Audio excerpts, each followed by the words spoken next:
Welcome to Pindar Poetry. We hope you learned something new. You begin by confirming the exact Morpho Fingerprint model and its firmware. This matters because drivers differ. Next, plug the scanner via USB OTG or pair over Bluetooth, and make sure you grant camera, storage, and USB permissions to the app. Once done, install the official Morpho driver or SDK package and the matching mobile app.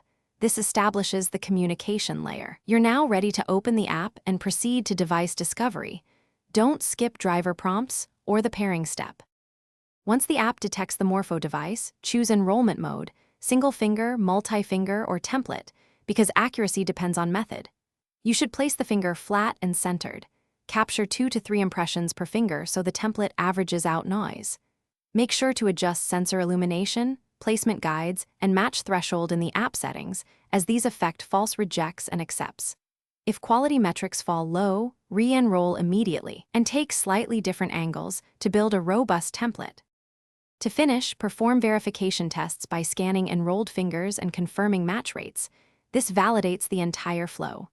If recognition rates are poor, check for firmware or driver updates and install them.